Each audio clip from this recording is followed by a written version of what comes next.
everyone, I am Enrico, chairperson of ENVI II, and our topic concerns the Sustainable Development Goal number 13, in particular the threats that climate-related disasters pose to humans and to cultural heritage. But why and how is this important?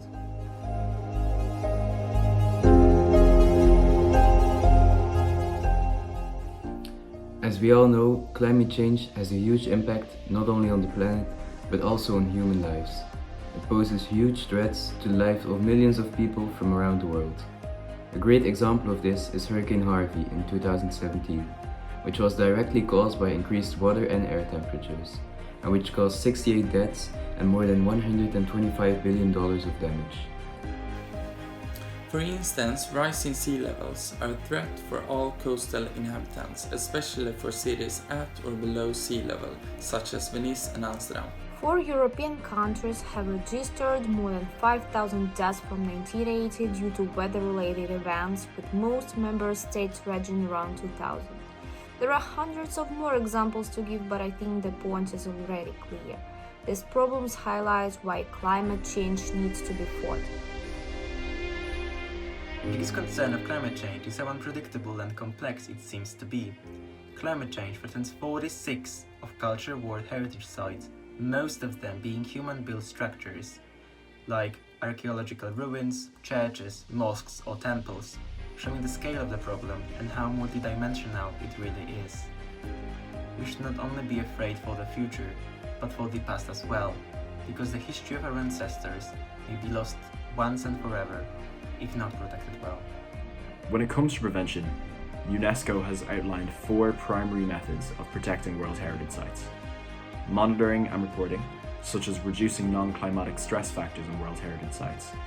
Corrective actions, for example, creating management plans to deal with the impact of climate change on World Heritage sites, and collaborating and sharing knowledge with other countries.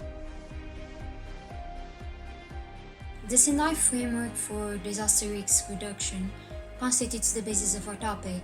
Setting 7 main goals to be achieved throughout the next decade, this UN-adopted document places the overwhelming responsibility upon the member states to act on the matter, while aiming for resilience, international cooperation, as well as deconstructing the idea that natural disasters are in any capacity natural.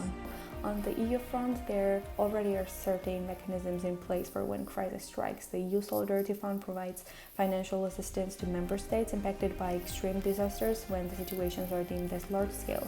The EU Civil Protection Mechanism provides assistance in the preparation and response to natural disaster by boosting cooperation between member states.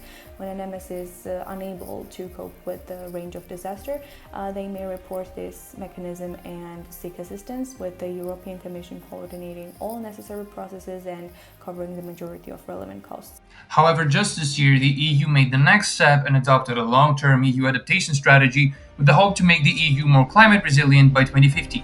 This means that it's smarter, provided with adequate data and expanding knowledge for such information, it's swifter, it happens in a much speedier manner, it's more systemic, so climate adaptation now happens in all policy sectors, taking into consideration local and natural factors as well as factors related to government. Lastly, it's a collaborative product of the member states, which means it's in line with international policies. The new agenda also has 3 strategic objectives, with social, harnessing the power of culture, economic, supporting such innovation, and external dimensions, promoting international discussion in this sense. Are you interested in what's next? Stay with us to rethink today and shape tomorrow.